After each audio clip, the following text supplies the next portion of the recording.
Good morning, church, and welcome to the musing for March 30th. Once in a while, I give you a break from me and share something that someone else wrote, something that expresses my thoughts perhaps better than I could have.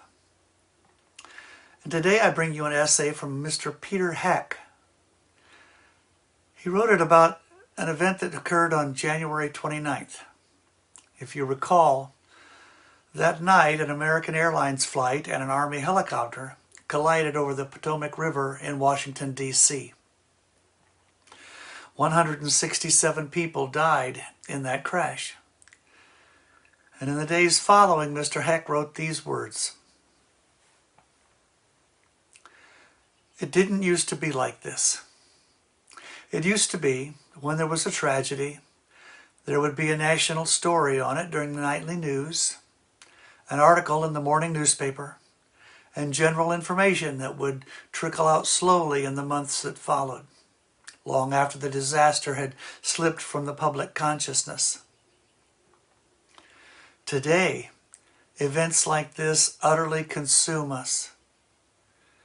The explosive moment is replayed hundreds of times on 24-hour news networks, being ingested and analyzed, scrutinized and dissected by countless millions, too many of whom rush to social media to spawn absurd conspiracy theories and cannon fodder for political marksmen. Not only have we lost our ability to keep our mouths shut and grieve with one another when tragedy strikes, we've also lost our ability to accept that sorrow, tragedy, and disasters happen with an all too common frequency in this fallen world. And many times, they aren't the fault of anyone. They're just tragedies. But that's something we just can't accept. We need to find someone, some villain to blame. We need to point fingers. We need to pretend that we know how to fix it or prevent it from happening the next time. We need to believe that somehow the unimaginable pain of being experienced by others actually proves that we are right about some peripheral issue. And why? Because those things give us the illusion, the self-intoxicating mirage that we have some control over the painful realities of living in a fallen world. But no matter how much we hate to admit it, the plane crash over the Potomac shook us all because it's yet another stark reminder that we don't.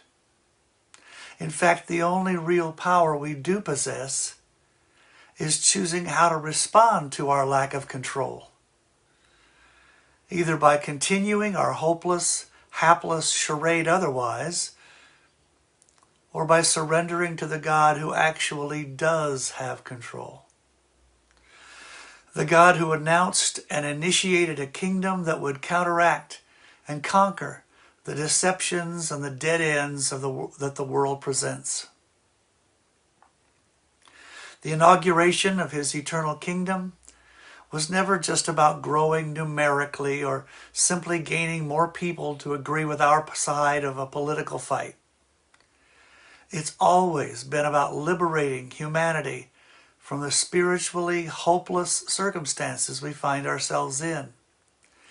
It's about deepening the conviction and growing the maturity of believers to remember in moments like these that no matter how dark or how bad things get, faith is the victory that overcomes the world. We all need His truth. We need His Spirit. We need His peace. Last Wednesday night, 167 people made the journey. Every single one of us will take soon enough as they stepped out of this world and into the next. I pray that they were ready to stand in the presence of their Savior. I pray we all are as well. Thank you, Mr. Heck. And God bless you all.